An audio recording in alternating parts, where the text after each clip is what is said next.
Welcome to the Deep Dive. Today, we're plunging headfirst into an industry that's just, well, exploding.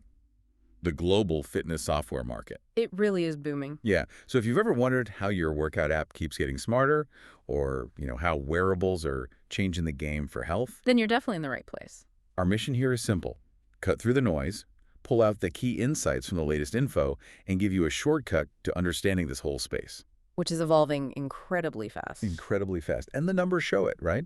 We're talking about a market valued at, what, $7.46 billion back in 2021? That's right. Projected to hit an amazing $43.36 billion by 2033. Just think about that jump. It's huge. That's a compound annual growth rate, basically the average yearly growth of 15.8%. That's consistently strong growth over more than a decade. And what's really fascinating, I think, is why this isn't just tech for tech's sake. No, it's directly tied to some really big shifts, like a global rise in just basic health awareness. People are more clued in. Plus, you have the whole digital transformation thing happening everywhere. Right, everything's going digital. Exactly. And then there's this growing demand from people like you wanting fitness experiences that are super personalized, but also, easy to access through tech. So it's a combination of things. Absolutely. Think about it. Mobile apps, smartwatches, AI coaches, even these hybrid models mixing gym and home, they're all feeding into this massive momentum. It paints a big picture. It really does. And you should consider sort of the wider impact, how this changes not just workouts, but our whole approach to staying well. Okay, let's unpack that a bit. You mentioned rising health awareness. How does that specifically push software adoption beyond just, I want to be healthier? Well, it's a shift in mindset, I think. We're moving away from just reacting to illness. Like going to the doctor only when you're sick. Precisely. Towards being proactive. Preventative care, wellness. People understand the long-term payoff of exercise and good habits now more than ever. And software just makes it so much easier to fit that into a busy life, doesn't it? You don't always need that dedicated gym slot. Right, the convenience factor. Huge factor. Tracking your progress, setting goals, getting those little reminders. Software makes structure accessible. It pushes you from just thinking about fitness to actually doing it consistently. That makes a lot of sense. And Yeah. connecting that to the digital transformation piece, Mm-hmm. what are the key technologies making this possible? Especially with wearables, they seem central. Oh, wearables are absolutely foundational here. They're way beyond simple step counters now. For sure. We're talking real-time biometrics, heart rate, sleep quality, SpO2, and all that data flows seamlessly into your app. Okay, so the hardware and software work together. Perfectly. And behind that, you've got powerful cloud systems storing and crunching all this data, plus, the mobile networks connecting everything. So what's the impact on the user? It creates this data loop, right? Your watch collects info, the app analyzes it, and boom, instant feedback, actionable insights. So it's not guesswork anymore. Not at all. It's data-driven, highly personalized. It empowers you with knowledge you just didn't have before, which encourages more engagement. It keeps you in the loop. Now, this is where I get really interested. The AI coaching platforms. We hear personalization all the time. But how is AI really different here? Is it just smarter recommendations? It's a genuine game changer. It's not just picking a plan based on what you say you like. Okay. The AI analyzes huge amounts of your actual performance data. Reps, sets, rest times, maybe even mood logs if you add them. Wow, okay. It spots subtle patterns, predicts when you might hit a wall before it happens, and then adjusts your plan on the fly dynamically. So it adapts constantly. Constantly. It might suggest things a human coach could miss, tweaking intensity slightly, changing exercise order based on fatigue signals it picks up. It's like having an elite coach, but accessible to everyone. That democratizes high-level training then. Exactly. That's the power of it. Fascinating. Okay, so beyond AI, the sources also talk about things like gamified workouts, integrated payments, social communities. Let's touch on those. Gamification first. It's more than just points and badges, right? Oh, yeah, much more. It's basically applied behavioral psychology. How so? It turns exercise from a chore into, well, maybe not a game, but a pursuit. It uses challenges, rewards for streaks, leaderboards, getting kudos from others. Tapping into our competitive side. Right, and our desire for achievement.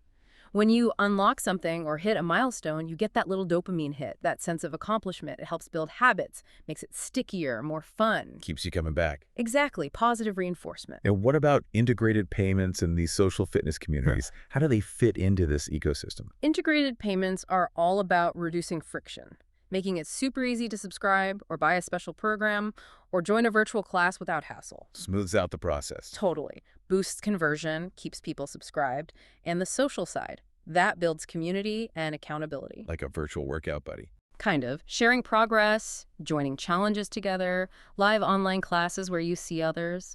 It provides motivation, support. That sense of connection is vital for keeping users engaged long term. We've also seen a lot about hybrid fitness models.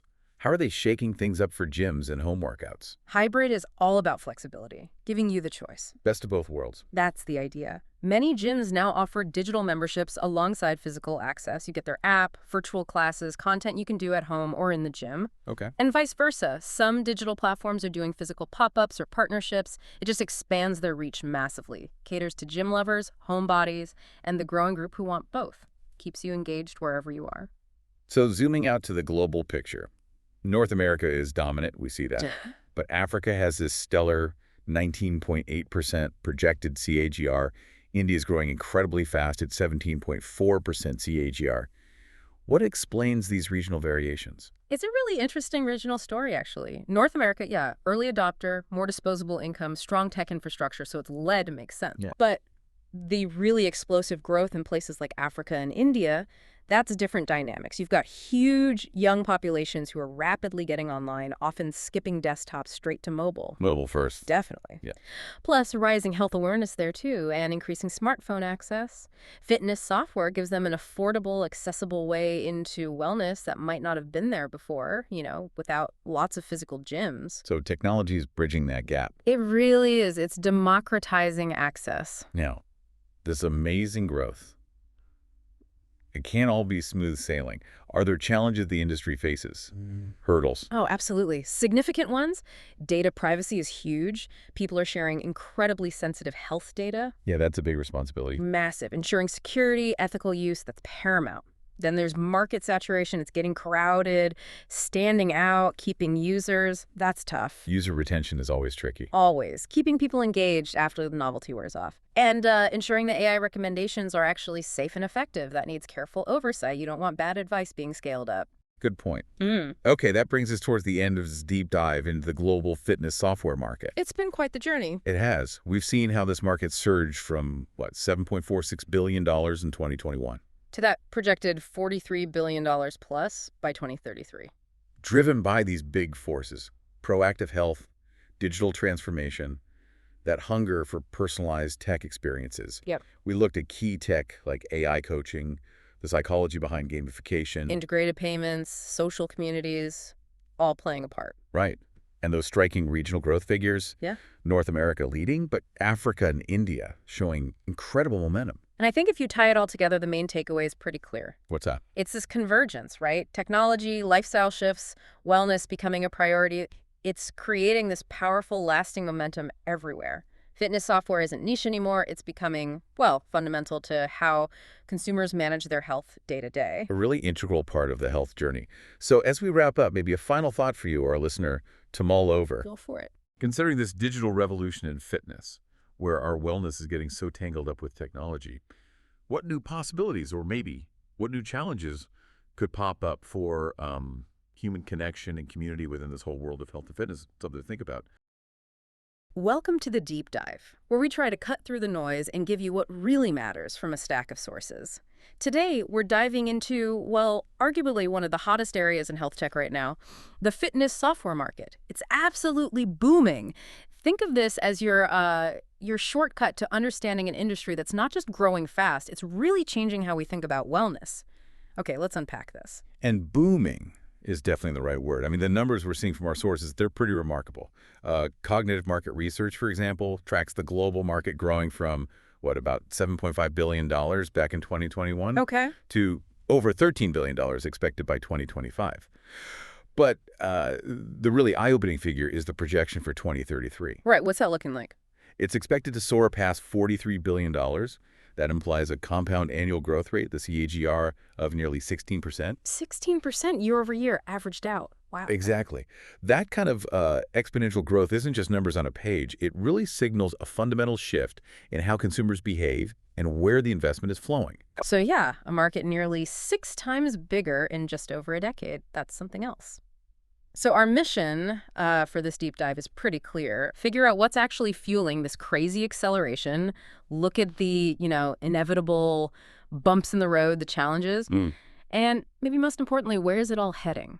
We want to give you, the listener, a solid, concise understanding based on the material we've dug into. So, with figures like that, the big question is, why? What's actually driving this? What's making people jump onto these digital fitness tools so quickly? Well, it really boils down to a potent mix, doesn't it? You Right. got constant tech innovation, for one. Then there's this heightened focus on wellness that really took hold post-pandemic. People are just generally more health conscious. Definitely seeing that. And, digital tools are just becoming part of everyday life, fitness included. Hmm. Grandview Research has a related stat on the fitness app market specifically. Staps. Yeah, just the apps they see that hitting $30 billion by 2026, that's growing at something like 24% annually. Just massive. 24%. Okay, and how does that translate into actual user behavior? Like, what are people doing differently? This is where it gets really interesting for me. It does. So the sources show that over 60% of people who go to gyms are now also using apps to track their workouts. That's a major shift. 60%. Okay. Yeah, and you have to think that's partly down to lifestyle changes post-COVID, right? People got used to having tech involved. Makes sense. And it's not just tracking. The data also points to hybrid models, combining the in-person gym experience with digital access being super effective. Apparently, they improve user retention by about 45%. Wow, 45% retention boost in an industry that fights churn constantly. That's a game changer. It absolutely is. It tells you a lot about what users actually value now. Right. And building on that, the way software integrates with wearables like smartwatches and connected gym equipment like Peloton bikes, that's huge. Right, that seamless connection. Exactly. It just makes the whole experience better, more engaging. Platforms that integrate well with devices, they report like 3 times more user engagement. 3 times? Yeah. And something like 78% of users actually say they prefer systems that sync up with their wearables. It's becoming an expectation. So it's not just a nice to have anymore. Not at all. And then you layer on AI. Artificial intelligence is doing some really cool things like real-time form correction through your phone's camera, maybe. That can reportedly cut down workout injuries by up to 30%, plus incredible personalization. Okay, so individual users, gyms adapting, that's clear. Yeah. But you mentioned another driver, maybe less obvious, corporate wellness. Yes, absolutely. If we kind of zoom out and connect this to the bigger picture, businesses are playing a really significant role now, a transformative one even. How so? Well, our sources show a 65% jump since 2020 in companies bringing fitness platforms into their employee health programs. 65% increase since 2020. That's fast. It is. And it's not just, a feel-good perk. There are hard numbers behind it. Deloitte found companies doing this, on average, 28% lower healthcare costs 28% lower costs. and a 20% increase in productivity. So when you see benefits like that, it encourages adoption across all sorts of industries. It really pushes fitness software beyond just a personal thing into, well, a strategic business tool. Right, benefiting the company and the employee. Makes total sense. Okay, but this kind of explosive growth, it usually comes with some headaches, right? Growing pains. What are the challenges here? Oh, definitely. And that raises an important question. What are the hurdles? Probably the biggest one mentioned is user churn. Churn, meaning people stop using the apps. Exactly. Lots of apps really struggle to keep users hooked beyond the first, say, few weeks. And converting those free users into paying subscribers, that remains really tough. Yeah, I can see that. Lots of free options out there. Which leads to the next challenge, market saturation. It feels like the market is just overflowing with apps that kind of do the same thing. So standing out, having a really clear, different value proposition that's getting harder and harder. So it's crowded. Very. And then there's the whole data privacy and cybersecurity piece. These apps handle incredibly sensitive health information. Right, medical data, essentially. Precisely. So a data breach could be catastrophic, not just for the company's reputation, but for users. And navigating the complex web of global data protection laws, like GDPR and others, that's a huge challenge, especially for startups without big legal teams. Okay, so yeah, churn, saturation, data security. Sounds like a bit of a minefield for some platforms. But, markets adapt, right? Yeah. How is the industry responding? What are the sort of emerging trends shaping the future here? Yeah, it's definitely not standing still. We're seeing some really exciting developments actually addressing these challenges. One big one is much more sophisticated AI-driven personalization. We're moving beyond just basic recommendations. Okay, how so? Think algorithms creating truly dynamic workout plans, even meal plans that adapt in real time based on your progress, your feedback, maybe even data from your wearable. That level of tailoring seems to really boost results and, crucially, keep people engaged longer. So AI tackling that churn problem. Yeah. Interesting. What else? Well, virtual reality VR and augmented reality AR are starting to make a real splash in home workouts. VR and AR, like headsets and stuff. Yeah. Imagine like fully immersive VR spin classes where you feel like you're actually there, or AR guides projected into your room showing you proper form for strength training, maybe making it feel like a game. Okay, that can make workouts way more fun, less of a chore. Exactly. More engaging, more fun, potentially more social too. And that links to another big trend, community features. Platforms are really leaning into live stream classes, group challenges, leaderboards, peer support forums, all that stuff. Building a community around the app. Right. It taps into social motivation accountability. And that seems to significantly improve long-term engagement, again, helping with churn. So personalization, immersion, community feels like the next wave. And this is happening everywhere, right? Not just, say, in the US. Oh, absolutely. It's a truly global phenomenon. Yeah. While North America is still the dominant market, the U.S. alone is projected to hit almost $9 billion by 2033. Still huge. Yeah, but the growth is really widespread. Yeah. Africa, interestingly, is pegged as the fastest growing region. Really? Africa? Yeah, with a projected KGR close to 20%. Markets like South Africa are expected to be worth nearly $2 billion. Oh, okay. What about other regions? Europe's also massive, looking at nearly $10 billion by 2033. Asia-Pacific is another powerhouse. Think India, Singapore, China. India alone is forecast to hit over $1.2 billion, growing around 17% annually. And then you've got rapid scaling happening in the Middle East and South America, too. It's everywhere. It really brings it home, doesn't it? This deep integration of tech into our health happening on a planetary scale. It feels like it's moved way beyond just fitness apps. I think that's exactly right. This isn't just a tech niche anymore. Fitness software is, well, it's becoming the new frontier of health and wellness, full stop. You've got this powerful ecosystem forming AI, wearables, VR, AR, driven by individual users and by corporate wellness pushing it forward. It's all merging Right. and leading to this really unprecedented transformation in how we approach our health, how we manage it day to day. So the big takeaway here isn't just about the billions of dollars, though that's obviously significant. It's about the reinvention of the market itself.